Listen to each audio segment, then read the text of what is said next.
All right, I get everybody's attention, that's great.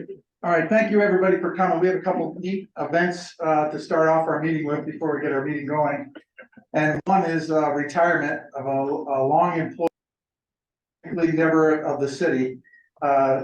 She worked for Toma. She started off, and get this right, Linda, you have to help me out. Linda started off as an advisor to the city, an advisory capacity. And then the city was written up to say, hey, you can't have her as an advisor, we need to have you as a consultant. So that's Toma Development Consulting started. So they started off as that was all the way back somewhere around 79, when you were right, I was debating this with you, when Charles Poskander was mayor. So since then, you know, Linda's has seen 11 mayors, so we're able to get 3 other mayors here. 11 mayors, and one of them was 10 years, and he had other engagement today, as well as some of the other ones that are tied up. Marty's and he's gonna try to make the retirement parties, but he's tied up in California. So we had Ed Hart served from 80 to 83, Bud Quinlan served from 84 to 87, Marty Mack 88 to 91, Ron Walsh 92 to 99, Bruce, Mayor Walsh is here. Mayor Tyler served from 2000 to 2001. He's also here. Mary Leonard, 2002 to 2003. Mayor Gallagher, who's also present, 2004 to 2009. Susan Feisey, 2010 to 2011. Brian Tobin, 2012 to 2021. So that was a 10-year span. So you think about that, 11 different bosses or developments. But what's really kind of neat about what she's given back to the community is, I don't know how many hundreds of millions of thousands of dollars have gone back to reinvestment for our community. I don't know if we could ever get to that number. I think that would be a task in itself. But to dot every I and cross every T, and I'm sure these mayors will venture that we never had to worry about that. At least I haven't been, and I'm sure they're the same. And they knew once we gave it over to there, it was going to be taken care of. We had had a couple audits since I've been here through what the work has done, and never worried about it. It was always taken care of. That level of detail is going to be missed for sure. And I'm sure that some of that development has gone towards Toma, but we are going to miss that immensely. And Don, you can't retire with her because then you're going to keep the marriage going. We do appreciate everything you've given to us, our community. So if you can come up, they would like to read some things and maybe make a few statements as well. There's a microphone, Mayor Walsh. I think Mayor Gallagher is going to start out with the proclamation. Okay, perfect. And I have the honor of reading the contents. First off, you don't look any older than you did when you started. Unbelievable. The man. You were always a charmer. She's got names for all of it. Hey, 40 years, holy cow.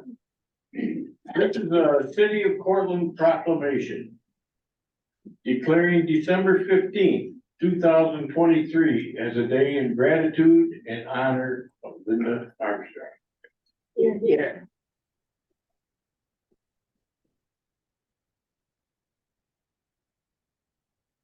Whereas for more than 40 years, Linda Armstrong has worked for the betterment of the people and city of Cortland. And whereas her grant administration and community development work on behalf of home ownership, housing improvement, small business, and broader economic development has lifted the lives of many. Whereas Linda is known as a skilled administrator, diversely knowledgeable, perceptive, and attentive of the needs of individuals and the community, and always committed to enabling the success of individuals and the city.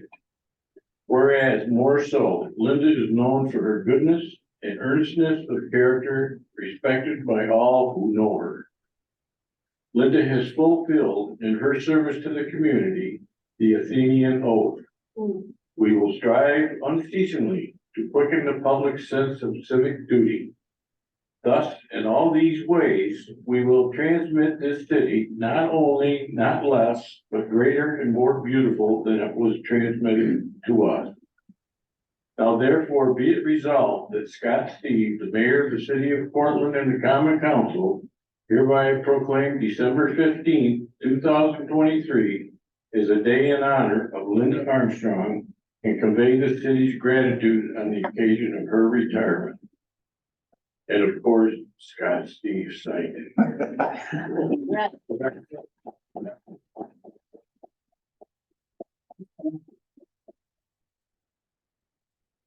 So I served on the city council before I was mayor, and when I was first elected to the city council back in 1983, Linda was already a veteran working for the city and for the benefit of the citizens of Cortland, so it's a real privilege to have an opportunity to read this plaque in your honor. With gratitude, the city of Cortland proclaims December 15th, 2023 as a day in honor of Linda Armstrong for the innumerable times and ways her work on behalf of homeownership, home housing improvement, small business, economic development, and grant assistance has lifted the lives of others. Linda has fulfilled the Athenian oath. We will strive unceasingly to quicken the public's sense of civil duty. Thus, in all these ways, we will transmit this city not only not less, but greater and more beautiful than it was transmitted to us. Sincerest thanks from Mayor Scott Steve and the Common Council, December 5th, 2023.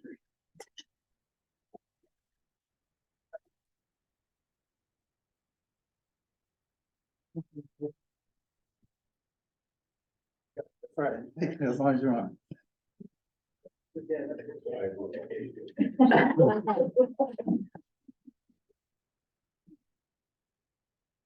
Yeah, I don't have a whole lot more to add. What's already been said. It's been covered very, very well, and I just wanted to let you know that I did enjoy working with you. It was fantastic. Your attention to detail is unequaled, and you know, I really still thought of you as an advisor, even though technically you're a consultant. I looked to you for advice, and you gave that. So I will wish you all the best on your time, but you're gonna love it. It's not overrated. So congratulations. All right, and do a quick picture together here. Like this.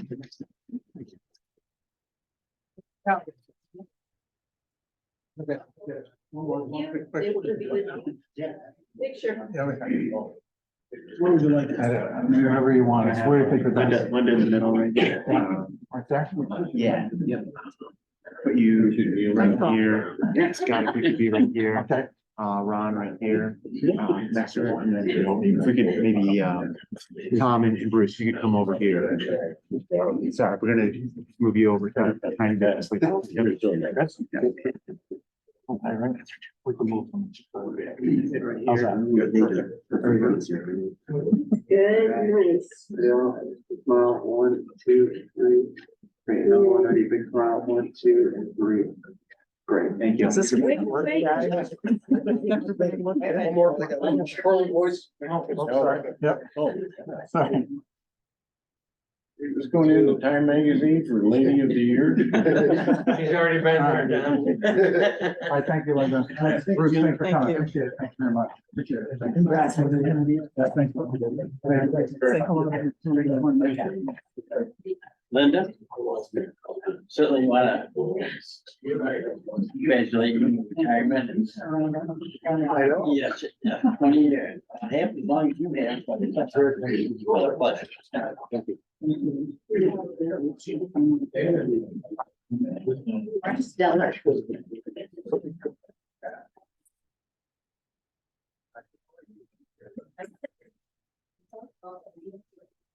All right. All right, thanks again. I appreciate everybody for coming. So the next thing we want to discuss, and we'll have a conversation about recognition. It's the three young ladies, Holly Wright, Jesse CPO, I hope they said that right, and Sayla Ferguson can come up front right here, please.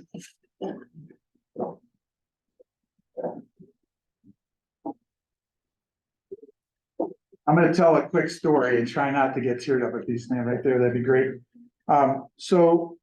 We have these three young ladies. Sayla is a senior physical education major from New Windsor, New York. Jesse is a senior criminology major, forensic psychology minor from Brockport, New York, and dance team president, right? Graduates in May 2024. And Holly Wright is a senior inclusive childhood education major from Huntington, New York, women's varsity lacrosse defender and team captain. She graduates in December 2024. Chief Sandy and I had first met Holly during Cortica, and it was not in a bad way. Glad you clarified that. We were driving by and Holly took a leadership role, which according to her coach, has said how great, and she's in the back too. Thank you for coming. Her coach, lacrosse says she's a great leader there as well. But she took a great, we were looking at the banners and she came right up to the car and says, everything okay? They had a little, game. I think you were playing in the driveway. I'm not sure what that was. And she came up to us without hesitation with it, you know, take full responsibility. Anything you need, anything you're doing wrong, are we okay? Everything's good. And Chief Sandy appreciated the Back the Blue banner that was up on the sign and made a comment to that. And she recommended or said her brother had worked there. So we got to meet then, and I quickly recognized her on December 18th in a much more dismal event. She had a T-shirt on. No, we're kind of painting a picture here. I don't need to do that. And she had a T-shirt on. There was an event that was going on in downtown, and she was part of that event. She was wearing her T-shirt. So, you know, and went to a crisis mode pretty bad. It was a tough situation. We had two families that were outside that had been displaced, and I think the media was witnessed some of that, and it was pretty intense. It was there was a lot of crying and screaming, especially when the family found out one of the dogs had passed. There was a 9-year-old child that was very, very upset by that, and I'm not sure. Somebody brought her in for ice cream, got her calmed down. They walked the dogs. They went above and beyond. I mean, it was very difficult to be there personally. Our canine officers were out of control and just took control of the situation. And you can imagine a full-grown dog inside of a cage that was outside the fire that has blisters that are still healing on its back. So it was a tough thing for them to see, let alone the rest of us. So it kind of, you know, it was nice to see that they didn't shy away from that. They jumped right into the situation and they put their arms around this 13-year-old boy. Was very in heaven because they had the two of you were beside him with a coat, and he was doing well, and you know, and stayed out there the whole time. I mean, it was cold, it was damp. You know, our firefighting team was out there laying on the ground with the dogs, trying to resuscitate the other dog. You know, their efforts were outstanding. You know, Deputy Chief Derrick was over there trying to manage the whole situation, which is difficult to do as a firefighter, I would guess, especially as a chief. He's got people like me showing up and he's got to take us around and do his thing. But, you know, meanwhile, the family was all dealt with on the side by these three young ladies and their roommates that had let them in, given them coats, blankets, you know, and ice cream, which is important, and, you know, to take care of them. So we didn't want to not recognize that. Because as a deputy chief will attest, I'm sure he'll give a quick surveillance of how that was helpful to him, trying to manage all that, trying to manage all the hoes and deal with all that, and trying to deal with a family that literally we had one of the young men, which we didn't know at the time what the problem was, is trying to get back into the house. You know, the police had to restrain him from going into the house because he was worried about his cats. But we weren't communicating, that wasn't communicating well. So that everybody's having a really difficult time and it's total chaos. So they're trying to get in, they're trying to do that, they're trying to manage the scene. And you know, I don't know how they do it every day, but there's always good lessons that we learned from that. But we also learned good lessons from our students at our college. And we thank the professors and the coaches for giving the leadership that these kids have. You know, the families that were involved in this were able to get, you know, King's Daughters, you know, a home of children for Portland, you know, like $1,500 from them. There's been truckloads of stuff that the fire department has received of clothing that's given back out. Alderpersons here have given great donations to them. I have another that shop with the cops. I guess it's okay to say cops now. Shop with the cops program. They give each one of those children $100 that I have downstairs to give. There's other gift cards. Burn Dairy gave $100 for each one of them. They also, we made sure that you got your ice cream back, so they gave $50 gift cards for the two houses there. So they wanted to make sure you got. Then they heard the story. They wanted the ice cream back. The fire department union had worked with the local pizza shops to help with you guys too. They'll talk about that in a minute. But back to the families, you know, Huxley, our local fire chief, as we call him, or commissioner, he gave his own toys up, which is kind of neat. Grace Christian Fellowship Church gave the first month's security deposit and their rent for those people, so they could have a place to go. We had lots of security deposits, the gift cards. Grace Holy Spirit gave them money as well as meals. The fire department has given and Smith Elementary School, the junior senior high school, Red Cross, the PD. So everybody stepped up as a community. It's really neat. And I'll quote one of the victims today. She never felt so much love before. And, you know, she felt bad she had to leave the scene, and to know that they were there, it's good. So it's up to you guys. Thanks. My name is Derek Reynolds. I'm the Deputy Chief of the City of Portland Fire Department. First off, I want to thank you. As the mayor said, it's a pretty hectic scene. As we arrived, Travis Marshall was on duty that night. He showed up first, gave me a quick radio size up, said what he had going on. And our crews immediately went to work searching the building, to find the fire and victims, to make sure everybody was out. We got the initial call. There was reports that people were still downstairs. So they went right in, found the fire, extinguished it real quick. We began our search. As I'm watching this unfold, my main focus is to make sure everyone's out and then protect the staff that's working that day.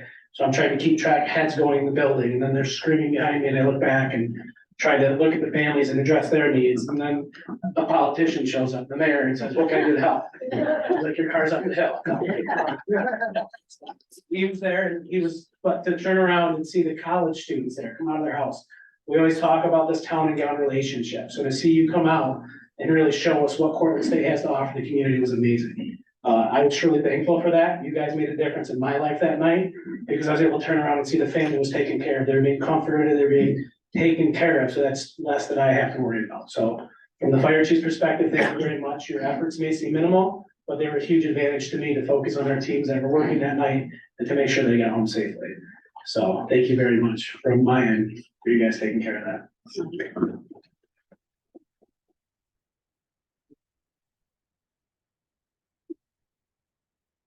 Good evening, my name is Travis Marshall. I'm the Portland Professional Firefighter Association Union Vice President.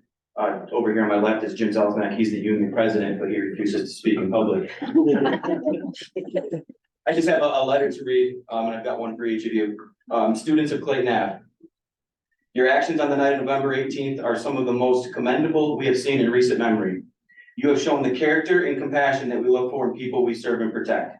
In someone else's darkest hour and time of need, you were there for them without being asked, without the expectation of reward, and without the thought of recognition in your minds.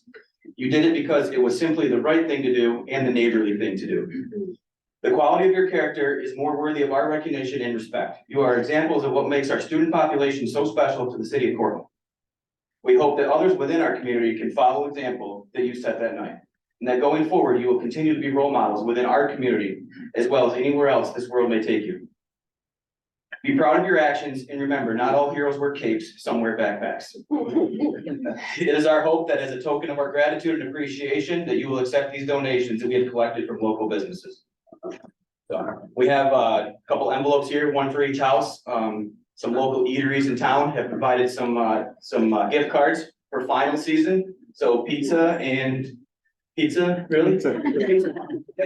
Yes, we have a couple envelopes. Yes. We said, what would they like and what they would share? So we got ice cream and we got pizza. We got all of it. All right, so we have plaques here. Holly, if you want to come up, please. Thank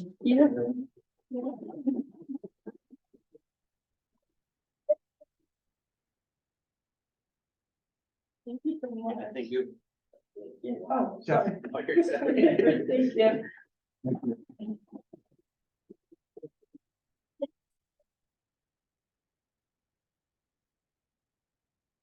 Yeah.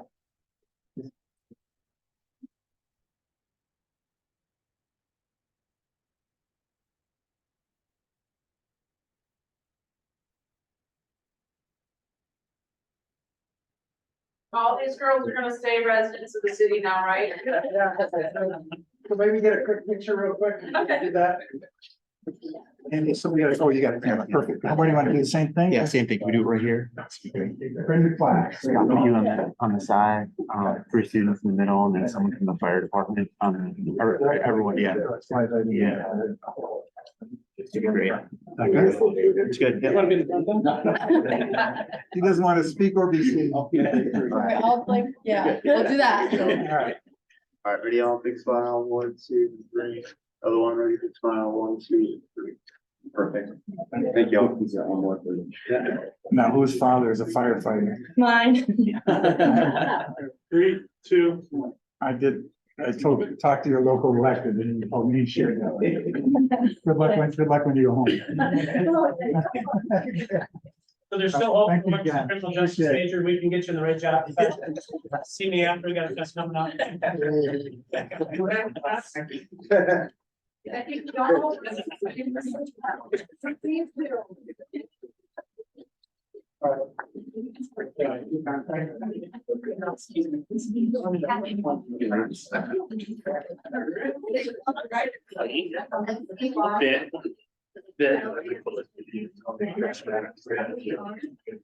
You're up.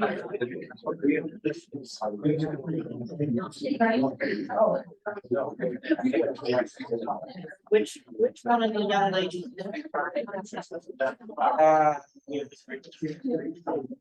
Yes, thank you.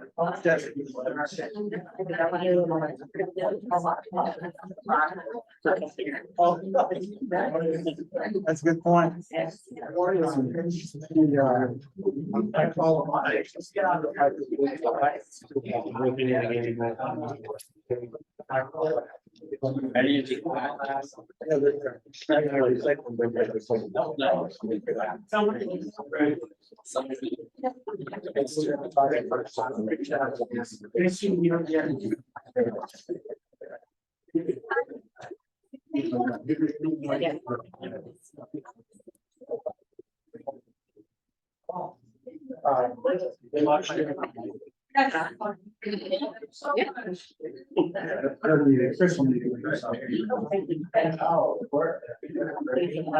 Hey, Holly, well, Holly, do I see you this weekend? Yes, so. I'm sure I will.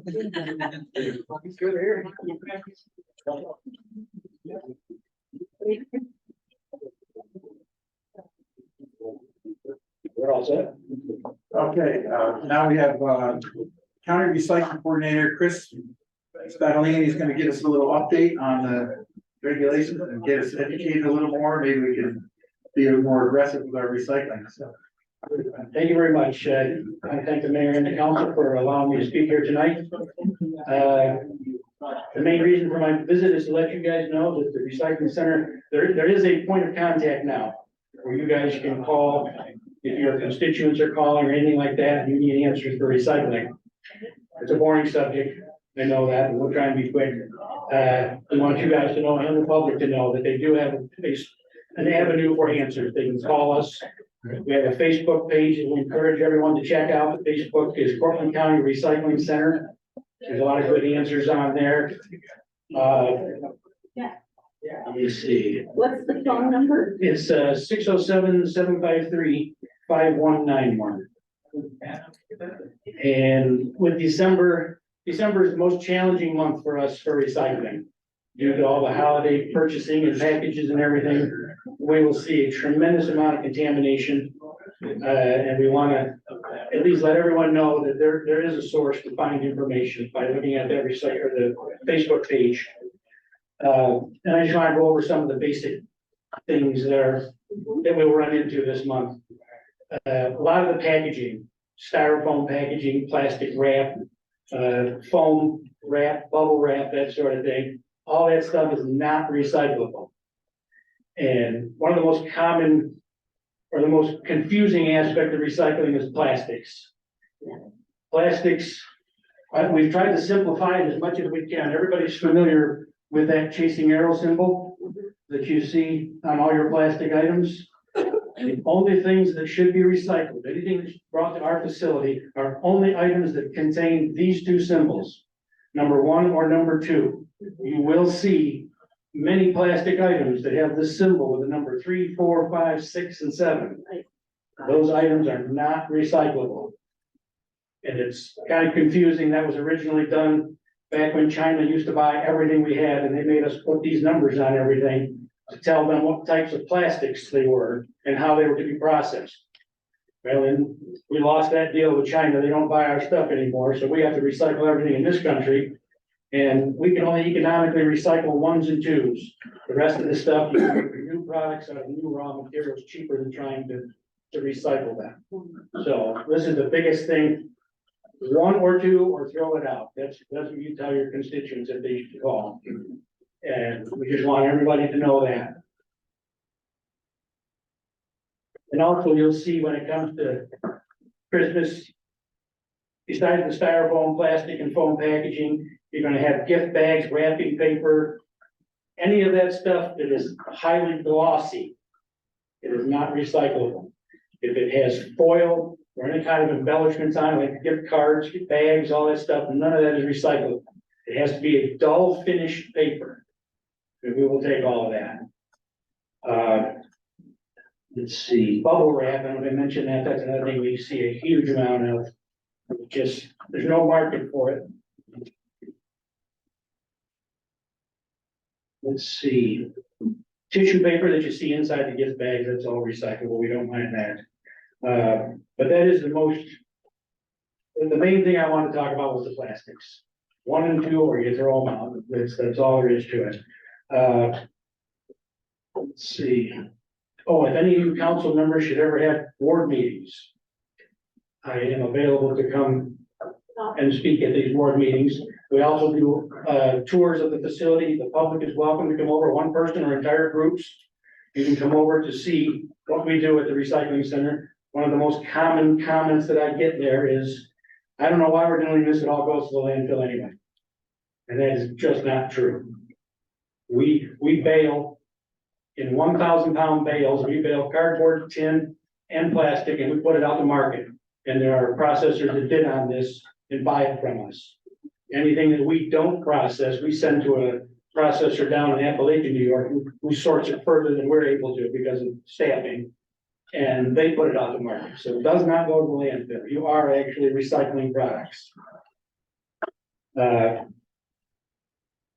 see. Oh, I do have contact information that I want to hand out to you guys. I am, if it's all right with the council, I am able to take questions from the audience or the council if you like, if you have any questions. That's really about all I have. I just wanted to let you guys know that there is somebody at the recycling center now. For years, there was nobody there. You called and the phone would get ringing endlessly. Now I'm there and we will get right back to you to answer all your questions. Yeah, sure. I take my recyclables right down there. Yeah. I don't use the gigantic blue bin. I got enough trouble getting the gigantic black bin out. And I saw a huge garbage can full of returnables. You know, nickel, you know, you get back, and whoever it was, I don't think it was you, somebody was out there. And I said, I hope you guys get to, you know, I don't know, buy your coffee from this or something. And I think that I remember that. was it? And you said, no, that the county, it goes to That the was county. something I put in place simply because I had toured other recycling centers. I toured the Madison County recycling facility and they were pulling nickels. They've got a much larger budget, more staff, but they were doing over $20,000 a year in nickels. Well, I still think you should Yeah. just have a holiday So party. We're pulling everything out, whatever the residents sort for us. We've only taken in maybe $1,000 for the year, but it beats paying $65 a ton to get rid of it. Right. You know, and that's why we're trying to bail as much as we can to generate as much revenue as possible. So you're not getting $20,000 for those cans? No, not yet. I'm hoping. You were kidding. Okay. I'm hoping. Any other questions from the public or about recycling? I just got one for you, Chris. Sure. When it comes down to, glass, tops on or tops off? Glass doesn't really matter. Tops off probably would be the preferred way, but if the top is on, it doesn't matter because of its use. Okay, yep, that It's was heavy enough and a question that came to me before, Yeah. so, yep. Yeah, And the glass is accepted down there, not in our recycling. Yes, Yes. So that's accepted. yeah, that's another thing we want the public and you guys to know that do not put glass in those recycling totes. We're still seeing quite a bit of contamination with that. So we gotta make sure. Yeah. The wrapping, I think, is gonna be a little bit of a learn too. Yeah, I'm and sure every you run year, into that every we put year. extra people on it. The week between Christmas and New Year's is when it's just out of control. Styrofoam was supposed to have been banned as a packing material January first of this year. And it's It's still there. we're still seeing mountains of it. Yeah. Yeah, So we'll keep promoting your website, try to keep more Yeah, education. push it to the Facebook When we page. do our leaf, when we do our mailer out for DPW schedule for the year, maybe we'll try to insert something with that. Good idea. To put some more information out there because, the ones and twos is easy for me to remember. I'm not gonna explain why, but which one you can recycle or not. But, sure you got it. Forget about dropping your wine bottles off down the recycling place. That's what you take down there. No. Well, we appreciate your giving us that input and, helping us understand that. Great. Well, thank you, appreciate you. All right. Any other questions? Oh, All right, Great, thank you very much, I appreciate it. thank you. Thank you. I'm gonna give you a simple note too. A little generic flyer and my business card. Thank you so much.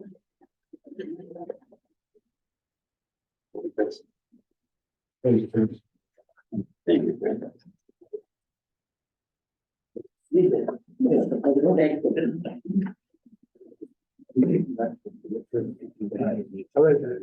Yeah, thank you. Chris, it says here that you accept regular household batteries for recycling. Yep. AA, AAA, CD, 9 volt button. In the bin, Any type of battery. in the Yeah, bin. we have, there's an actual receptacle there for batteries.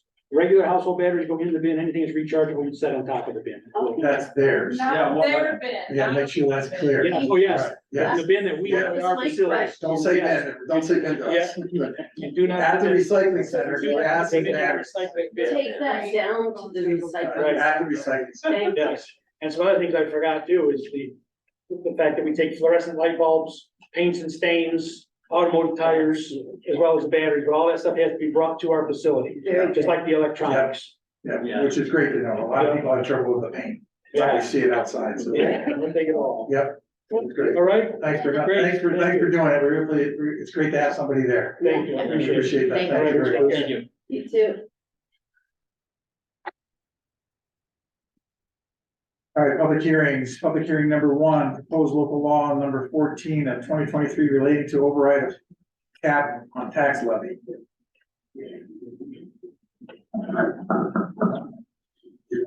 You want to speak or you just get another agenda? I'm just getting. Okay. Sorry. Okay, I'll call again. Hearing number one, proposed local law number 14 of 2023 relating to override of cap on tax levy. Last call, public hearing number one, proposed local law number 14 of 2023 relating to override on tax code. Cap on tax levy, sorry. All right, with that, we'll close that public hearing. Public hearing number two, proposed 2024 city budget as filed by the common council. Public hearing number two, proposed 2024 city budget as filed by the common council. Last call, proposed 2024 city budget as filed by the common council. And that public hearing will stay up until the next meeting. So, call the order, please. Roll call. Councilmember Scott. Present. Councilmember Silliman. Here. Councilmember Pinello is reported absent. Councilmember Lane. Here. Councilmember Thompson is reported absent. Councilmember Carpenter. Here. Councilmember Beckwith. Present. Councilmember Michaels. Here. We can, all rise to salute the flag. I pledge allegiance to the flag of the United States and to the republic which stands one nation under God, indivisible, with liberty and justice for all.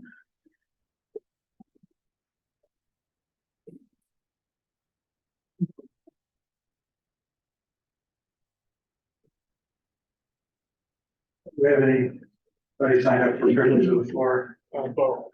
Okay. Honorable Bo Harbin, if you want to come to the, please. All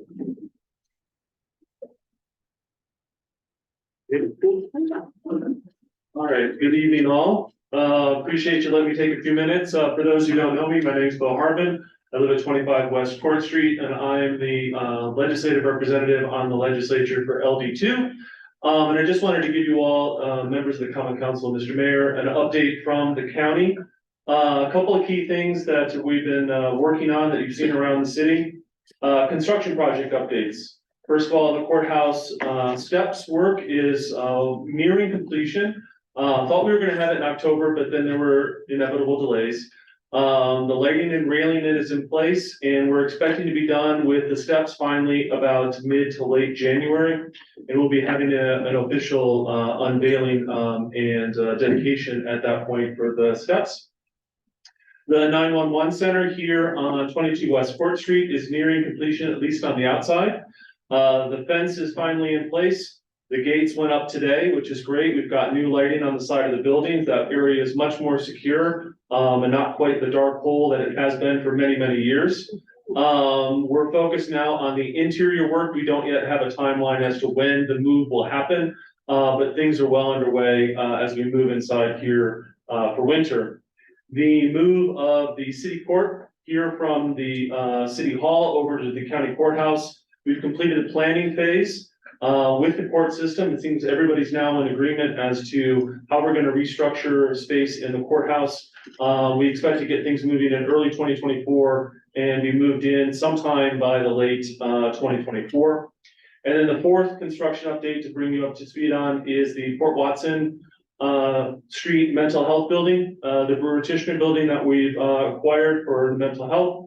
The abatement and demolition has begun. We do have air monitoring in place to make sure everything is safe as we do the asbestos abatement. 2024 is going to be a big year as we really get geared up with demolition on the inside and kind of reconstruct the whole interior space of that building. So it's going to take a while, but you're going to start to see a lot of work being done over there on Fort Watson. Budget follow-up for the end of the year. The county did pass the county budget on November 16th. Overall, there was an increase to the overall tax levy, but we did stay under the 2% tax cap. For city residents, the tax levy was a very slight decrease from last year. In 2023, it was $15.52 for every $1,000 value. In 2024, it's going to be $15.12 for every $1,000 in value. No major spending cuts were needed in any of our key programs. We were able to maintain all of those. We also have completed the closeout of the county treasurer's office. For those of you who remember, we had a referendum a few years ago to actually close the county treasurer. It was kind of a 19th century hang-on of county government. Last month, we also created a new Portland County Finance Department that is officially taking over all the duties of the county treasurer. So that's going to continue well. The Medicare Advantage switch for retirees has been rescinded, and we will hopefully, at least for this month, not be doing anything with it. I can't promise about 2024, but I will continue to fight for the retirees and against the Medicare Advantage switch. But I just wanted you to know we have pulled that back. Also on your desks, I have provided, and if anybody didn't get one, a copy of our shared services plan provided by the county administrator. We just had a number of public hearings on this today. On Monday, December 18th at 6 o'clock, Mr. Mayor, we really need you at the county office building, room 302, to be the representative to help us achieve quorum so we can actually get this plan passed. If we do actually implement this together with the municipalities, this should save hundreds of thousands, if not millions of dollars for county residents by consolidating and sharing various services. So we're still taking additional ideas. If you have any, by all means, let us know. But we're looking to move that forward here to be ready for 2024. And then just the last update note that I wanted to provide to everyone is I would encourage you to look on the county's website under Public Health Department with the information about lead poisoning in our community. If you want to see a presentation about this, take a look at the minutes or the recording from the Health and Human Services Committee meeting today. The very beginning of that meeting was a long presentation about lead poisoning in our community. We are one of the highest levels of lead poisoning for our children in all of New York State. And this, while the county continues to lead the effort on, when a child is identified with lead poisoning, working with the families to address that in the home, we can be more proactive. I think all of us on looking at zoning and other things that we could do to make sure that when a house is transferred, that things are taken care of, that we've solidified any potential contamination in our home. So I would encourage the common council to pick up. The county can't do anything about zoning, but you all have that power. So I'd encourage you to take a look at it. There's a lot of information on our website in the public health department about their presentation, the data, all this information, and get the word out to your constituents. If you're in an older house pre-1978, you likely have, if you don't test it, lead paint. Assume that you do. Anything that's cracking or peeling, get it painted over, get it sealed back up, protect your children, protect yourselves. So that's the update from the legislature. Any questions? And is there a reason why they're rescinding on the health insurance? What was the reason on that? Was that because of a lawsuit or for the retiree health insurance, the Advantage plan? All I can say is what the chair has put forward, which is there wasn't sufficient time to actually, go forward because the lawsuit was still underway. So the county rescinded it and then the lawsuit was vacated because there was no longer any action.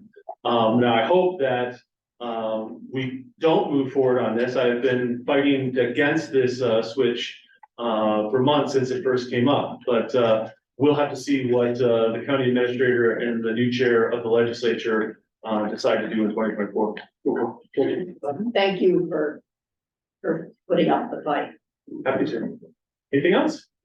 All right, well, I'll be back again in a couple of months to keep an update for the early part of 2024.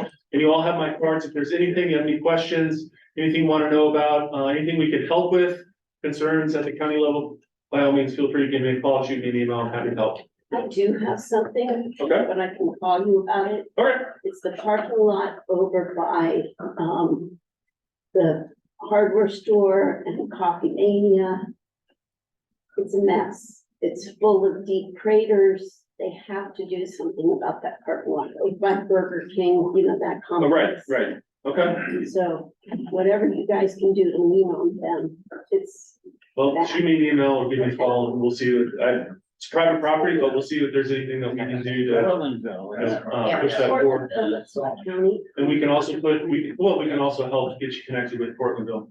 That is in the town of Portlandville. Thank you. Yeah, Absolutely. appreciate that. All right, thank you. Thank you. Yeah, Yep. yeah, when you're coming, Bo, just let me know, we'll put you on the agenda so we can get it updated. I always appreciate the updates. That's great. Happy to do that. And I'll leave some extra copies of the shared services plan here if anybody wants to take a look at what we're proposing. Thank you. Thank you very much. Thanks. So that's what it is. Yes. That's ridiculous. That's all I have. It is, yeah. That's kind of okay, monthly financial report. Does anybody have any questions on the report? Ms. Hente is on vacation. Vacation, she just started. Sabbatical, so what's needed? No, she needs, yeah, It's she's in doing a great the job. fire, it's been tough. Yes. Yeah. Yeah, it's been tough. She is, yeah, so just moving, other things, so. Very any questions for that? Nope. So I kind of vote to accept somebody. I'll move it back with. Carpenter, all those in favor? Mayor's report. So a couple things. So again, I feel like we're pro college, but we got a lot of good things happening at the college. So of course, the state football team, 11th ranked, won their first ever trip to the NCAA triple Division III semifinals this Saturday. So we kind of set up by viewing, because it's only ESPN Plus that it's on, Saturday at the Central Lab parking lot. So we're gonna set up that parking lot, block up the street from 11:30 to 3:30 and just do a quick viewing on that, on the screen down there. So everybody get down and want to show the spirit, because the game is in Virginia. But we have 12-1 season, so hopefully they can pull this off and get to the big stuff. But that's great stuff for our community. Where's it gonna be? I'm sorry. Central Lab. Central Lab, that our city parking lot back there. So we figured that would be the best one for light. Not have too much light, so it'll be outdoor viewing, dress appropriately, grab some coffee at the big, New York Bagel, and and our brew, and come on over, so it'll be good. Beer across the street. And, there's a menorah lighting, for Hanukkah this Saturday at 6 p.m. So that's at the fire hall or, the park, whichever works out best. Reminder, the midnight on Main Street, New Year's Eve ball drop. Some people have asked about that. That is going on, and, that's a scheduled time that hopefully everybody remembers. Main Street window decoration contest and residential decoration contest, those are both ongoing as we speak.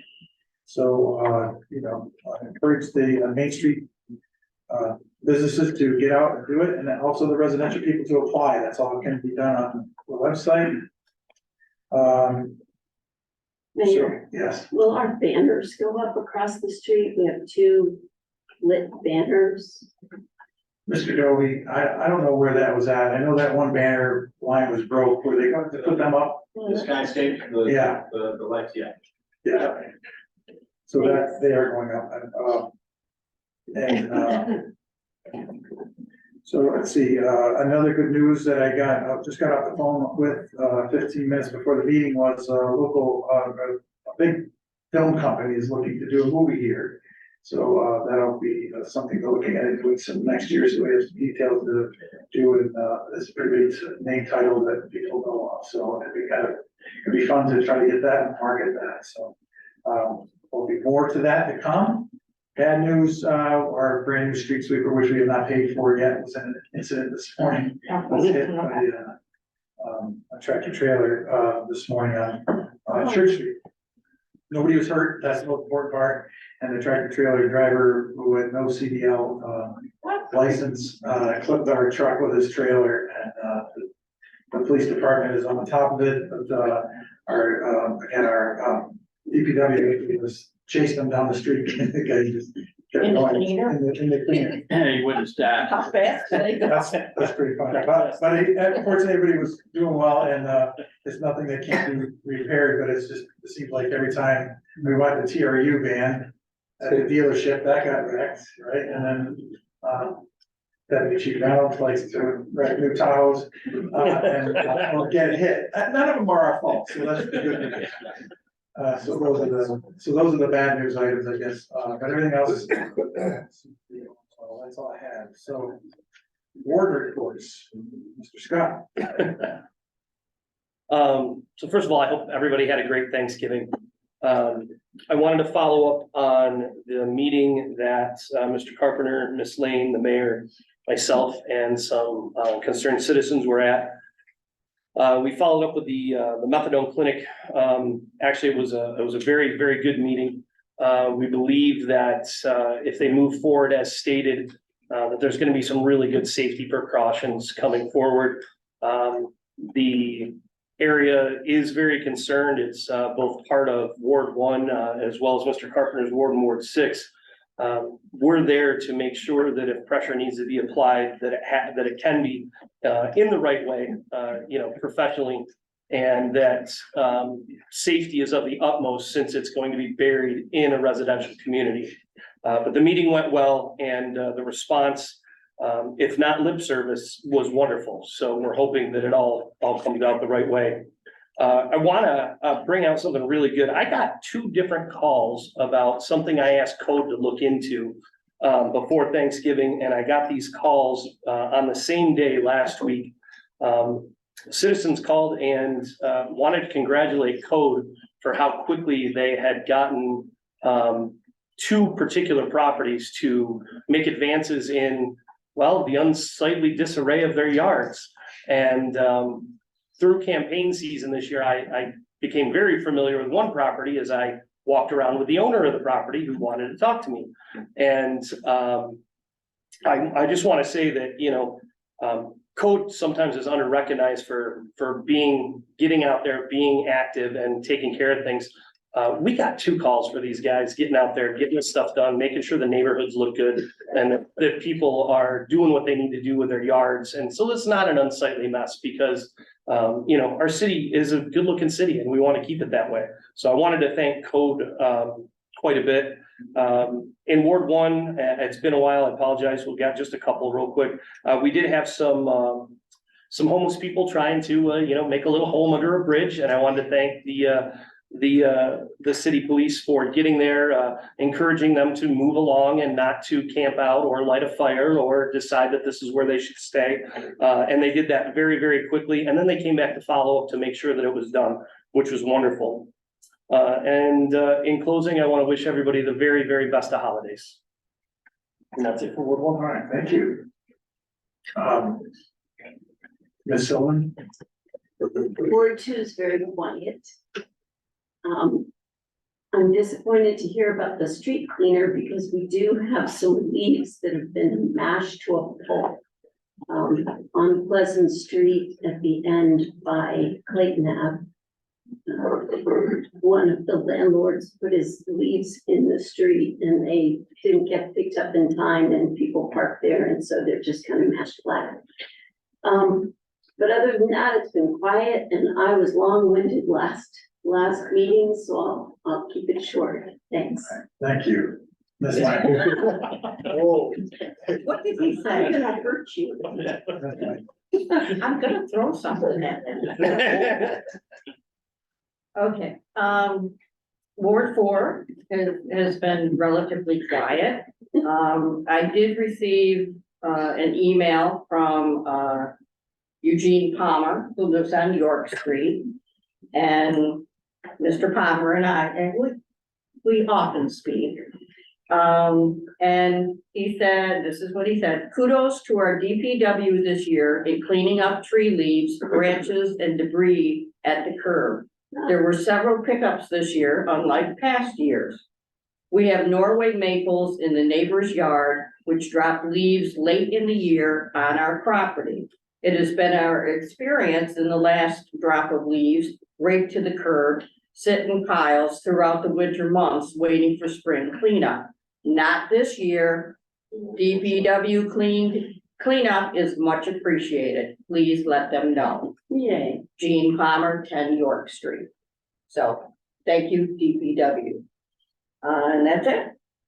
I find that nice that he recognizes what kind of tree it is. Yeah. No, that has been a phenomenal job and they keep coming, but they do it, they keep all the drains up on Clinton. So it's been a lot of work for them for sure. That's perfect. I've noticed the water issue down in the 6th ward has been a lot better since the cleaning of that. I want to thank Nick for that. We had that real issue down there.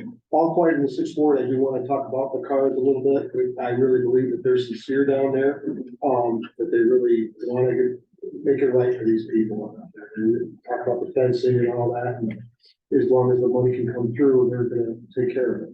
So it's good. Yeah. Thank you. Thank you. Spectrum. A couple quick things talking about one reason I think most of the leaves got picked up early this year is because they had been plowing. It's always been a big issue. And as I said, you got a lot of, we'll keep it clean, but people don't need to put your damn leaves in the street. They do it. It's like blowing the grass in the street. They do it. And now we're gonna talk about hydrants. They gotta shovel them out. If you can't do it, please call. And, other than what I have to say about to Wayne is I'm glad you're taking care of the homeless people, but there's a couple wards where, water falls downhill, so. Don't just keep sending them all my way.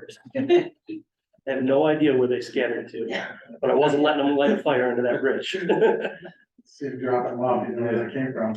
Okay, thank you. Thank you. Mr. Michael. No. Just a couple things, just to clarify, our street sweeper is still operational, even though it's, not the prettiest looking thing now, but, it's still operational. The other thing is that, we had a fire this afternoon at, 28 Kellogg, and I want to thank our fire department for making haste of something that could have really gone bad in a hurry, and, they really, got there in a hurry and put it out, and I really want to thank those guys for being right there. That's something that, really could have ended up really bad. And thank you. And, that's all I have for my ward. Thank you. Thank you. That is a nursing home, by the way, so, Yeah. for the record. So that is an important, one to get on top of quickly, so. But we do have to worry about the freezing on the the street sweeper. So I just want to clarify that menorah lighting is Sunday, the tenth at 6 P.M., not Saturday, Sunday, the tenth at 6 P.M. I'm sorry, I spoke that. Thank you, Deputy Chief and others for blowing up my phone. What time? They couldn't say it out. 6 P.M. on Sunday. And you know, Where is it? it'll be at the fire hall or, right where the street lighting was. Okay. We did it in the fire hall last year, and it was fun, and, it was really, intriguing and to understand their whole culture, and get that story. Dr. Bitterbaum gave a little story about the menorah last year and how it started, so we'll try to talk him into that again. Just a quick note, real quick, Scott, I don't know if anybody knows, obviously you probably did, the tapestry trees. Oh, yeah, But I haven't seen it. okay. Chief's all over. We're not gonna be in GFI, you know? Yeah, approval of minutes, anybody have any questions or deletions? Can I get a motion to receive? Ms. Silman, Mr. Carpenter, all those in favor? Aye. Agenda item number 1, adopt proposal local law number 14 of 2023 to override tax levy limit for fiscal year 2024 pursuant to authority established in New York State General Municipal Law 3-C. Resolved that pursuant to the New York General Municipal Law, section 3-C5, the city of Portland does hereby approve a local law to authorize the override of the tax levy limit for fiscal year 2024. And be it further resolved that the proposed local law shall read as follows. We get a motion, Carpenter and Ms. Silman. Any questions? Okay, call please. Councilmember Scott, Aye. Councilmember Silliman, Aye. Councilmember Lane, Aye. Councilmember Carpenter. Aye. Councilmember Beckwith, Aye. Councilmember Michaels. Aye. Agenda item number 2, confirm mayor's appointment to the fire commission.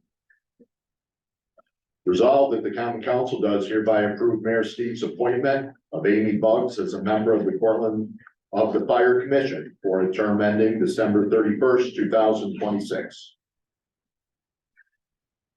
Mr. Carpenter, Mr. Michaels, okay, Mr. Scott, I give it to Mr. Scott, sorry. It is his district, I think. Does anybody have any questions? All right, good, please. Councilmember Scott, Aye. Councilmember Silliman, Aye. Councilmember Lane, Aye. Councilmember Carpenter, Councilmember Beckwith, This for Amy, you said? Aye. Councilmember Michaels. Aye. Thank you. Thank you, Ms. Buggs. We appreciate you doing this. I know you would destroy that. We'll take them on together. That's right. Agenda item number 3, authorize execution of collective bargaining agreement on behalf of the city of Cortland with the Cortland School Crossings Guard Association. Resolved that the collective bargaining agreement between the Cortland School Crossing Guards Association and the city of Portland is hereby approved and ratified, and be it further resolved, the Mayor Steve is hereby authorized to execute said collective bargaining agreement on behalf of the city of Portland with this Cortland School Crossing Guards Association for contractual term dated January 1, 2023 through December 31st, 2025. We so move. Ms. Lane, Mr. Scott, Mr. Melder, if you could come up, please, and maybe just, I'm gonna have him on all 3 of these contracts, just give you an overview of the, most of the language is the same, there's some minor things at all, but he gave you the overview. So we'll start with this one. I tried to organize myself, all these folders are the same color. With respect to the crossing guards, Can you hear back there, Nick? broad strokes. So give it back. With respect to the crossing guards, broad strokes, obviously the big thing is, well, pay. And this is a contract that expired at the end of 2022. But ultimately, they provide a service that is necessary and they've been great.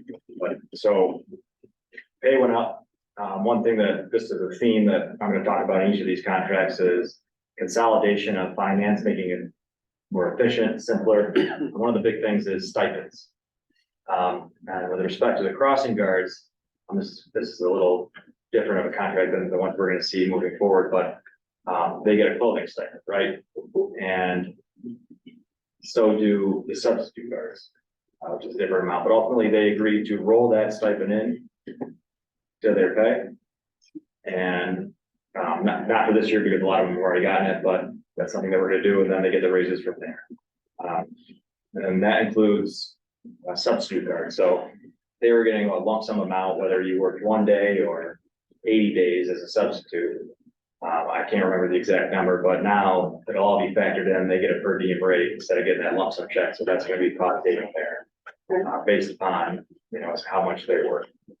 The other thing we did with the guards, they had the option to get paid based on a 12-month year versus a 10-month year, which was just an accounting nightmare. So that's all gonna be consistent with the rest of the employees for the city, which is 12 months. Other than that, they're increasing pay, which was relatively nominal, they don't make a ton of money. But those are the changes there. How much on that? You want to identify the rate of pay, because that's gonna be important.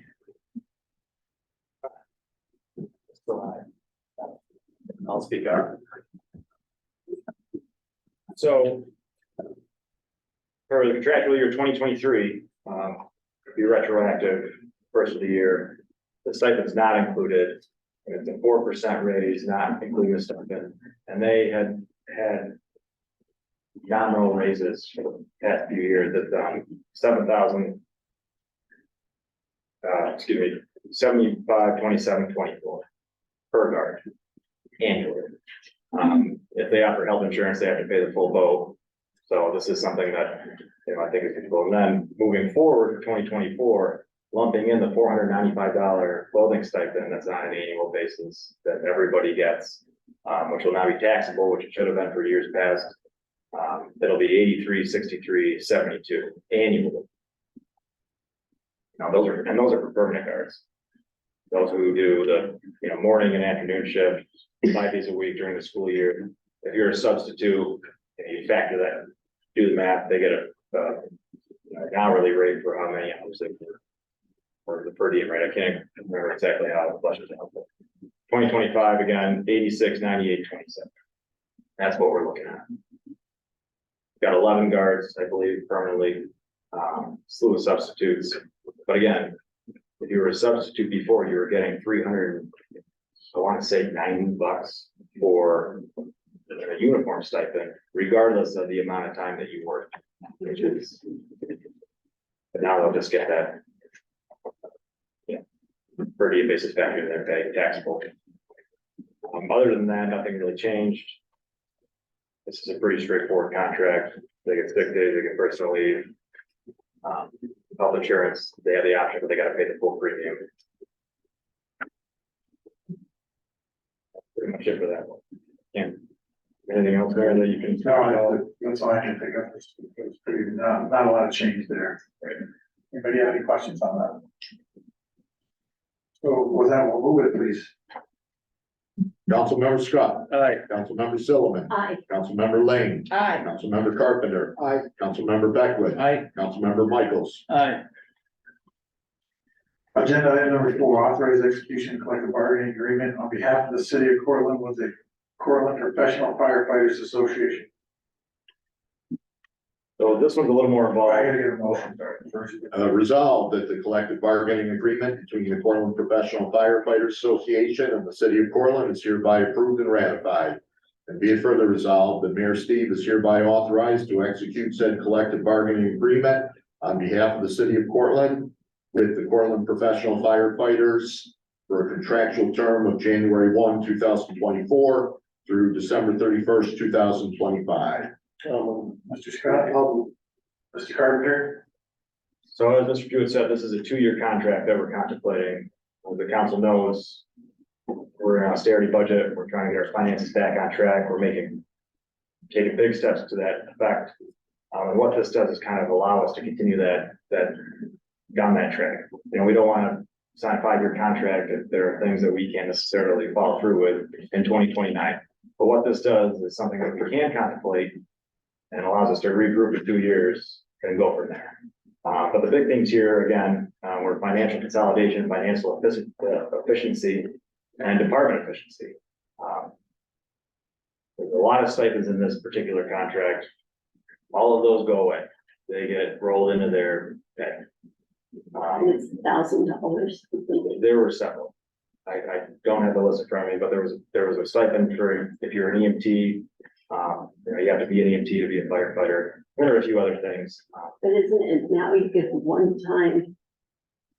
When you're first. Yeah, After excuse your me, training, yes. there is, yes. Yes, you get that. There's the initial one that you get after you complete one certification.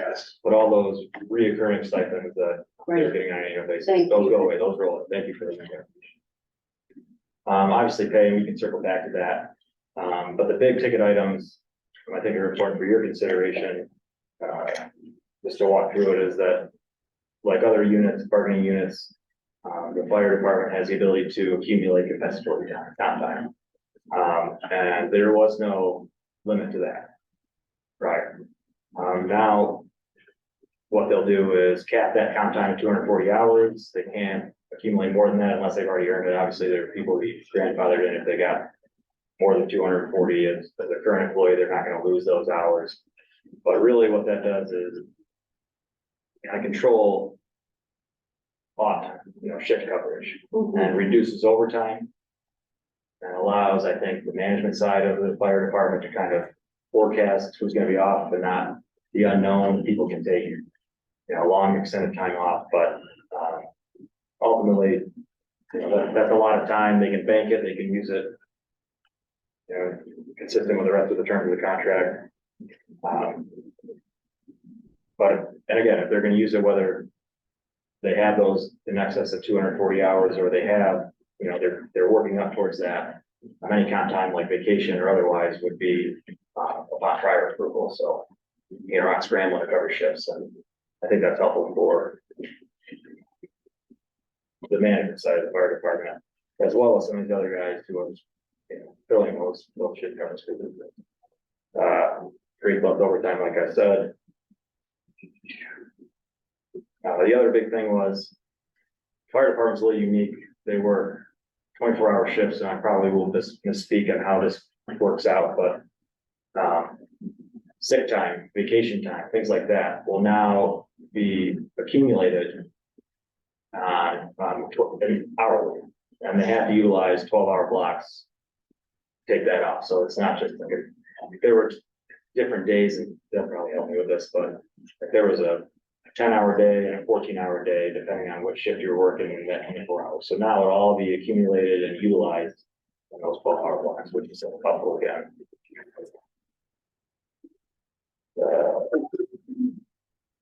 Military duty leave of absence.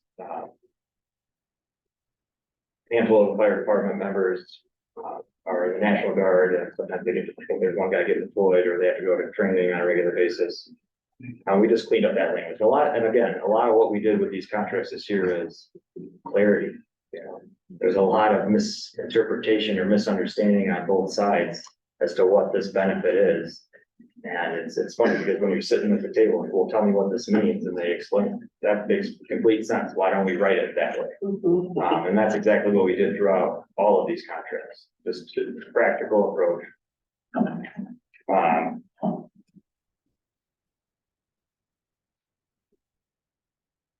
Another big thing was, maybe I mentioned this, but the code enforcement office, which falls under the purview of the fire department, was gonna take on zoning responsibilities as well. They work hand in hand already. It creates efficiency, it frees up some funds. I think it's helpful. It's not bouncing back and forth.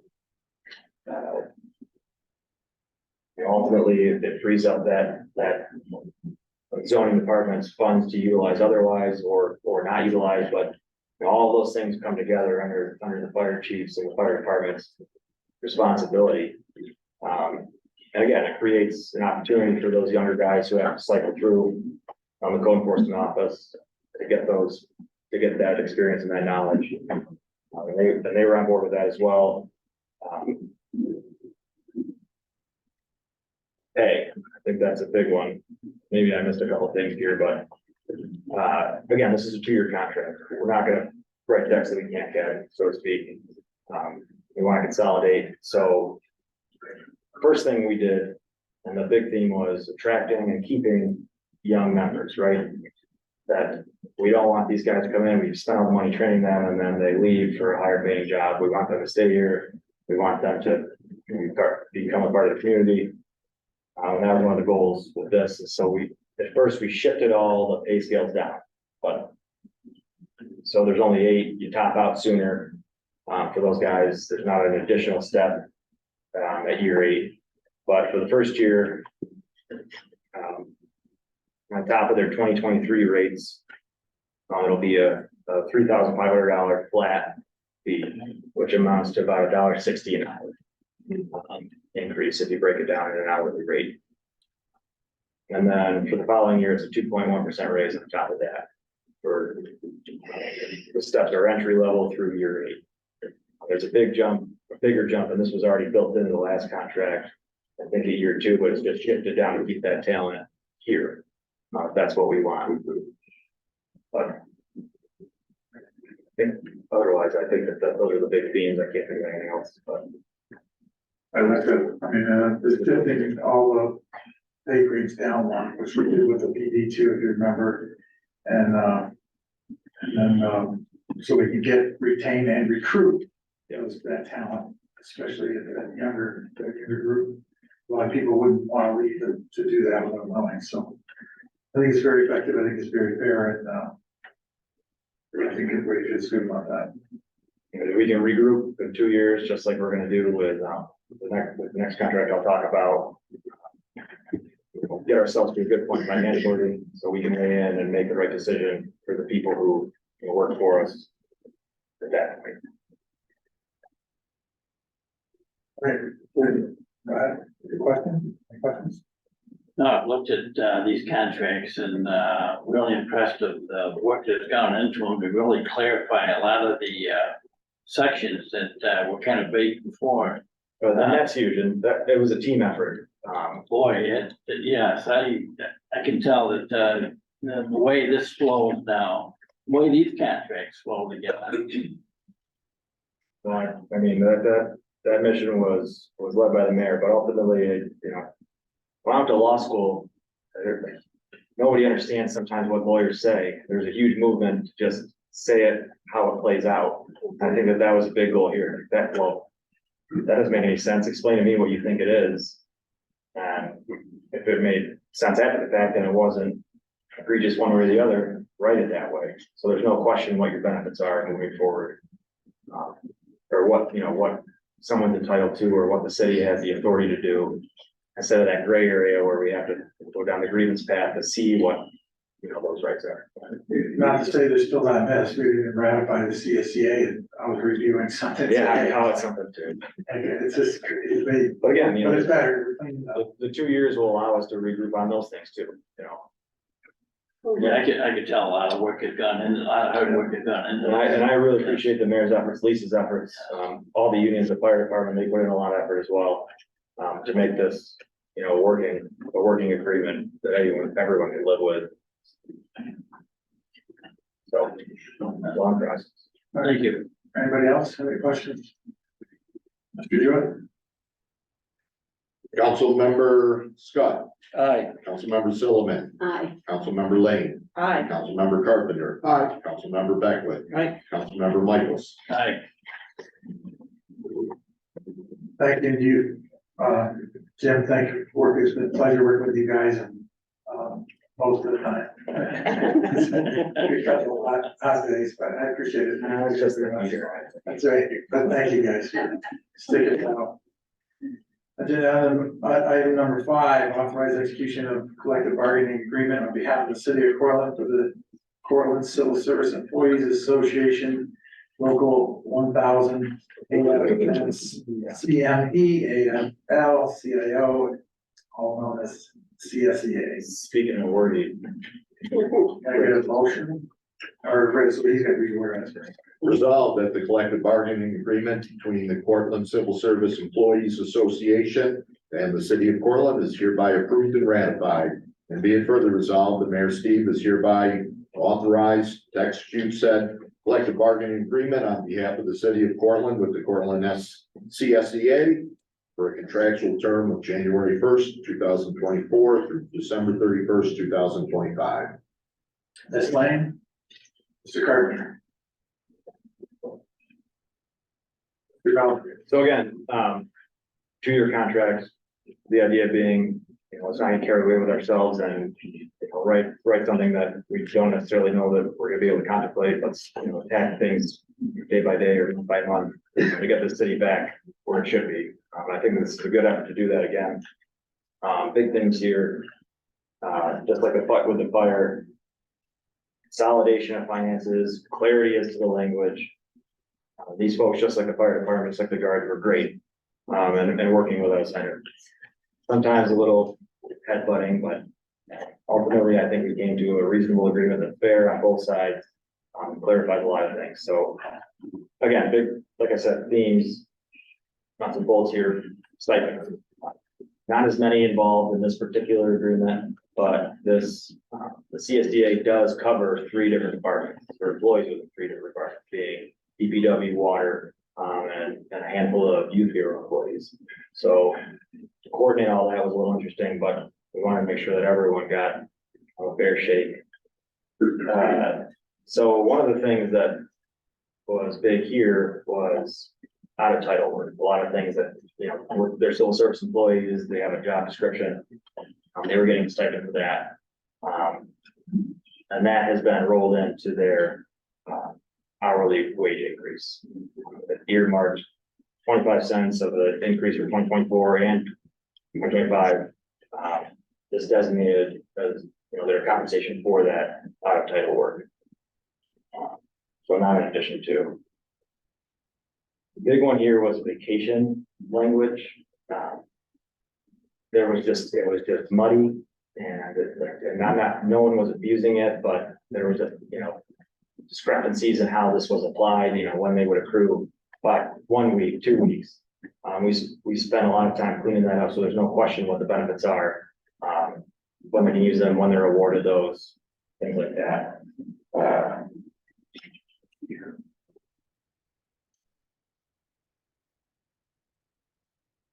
So effective, this contract would commence in 2024, like I said.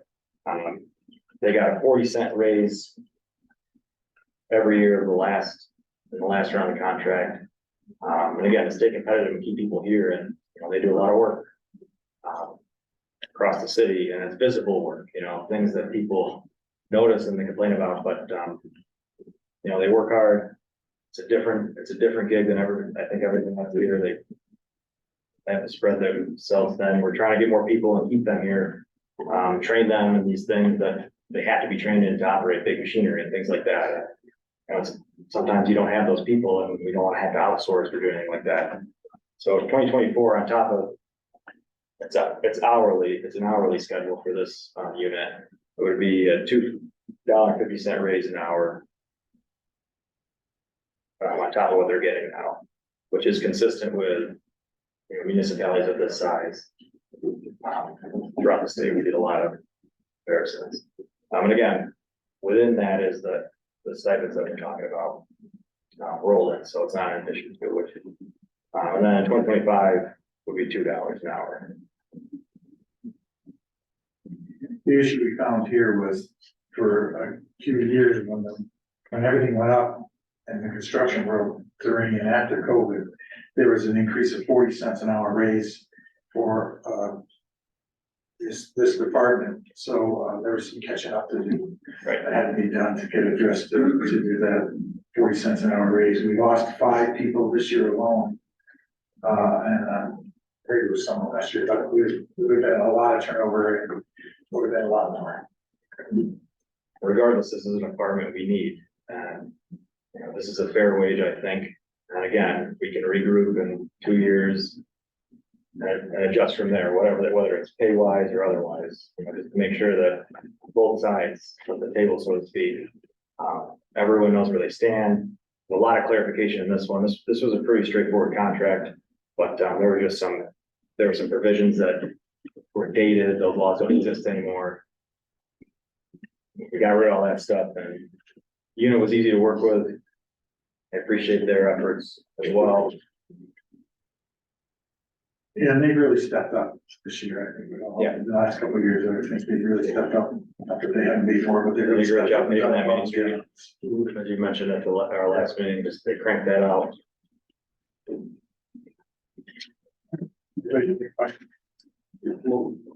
Thank you. Well, thank you, Mr. Melvin, appreciate it. Good, please. Councilmember Scott. Aye. Councilmember Sullivan. Aye. Councilmember Lane. Aye. Councilmember Carpenter. Councilmember Beckwith. Aye. Councilmember Michaels. Aye.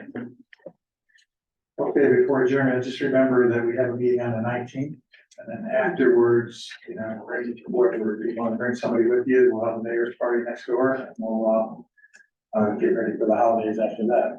If that's okay. Yeah. All right, so, motion to adjourn. So.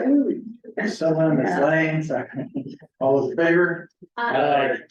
Adjourn, thank you very much. Thank you.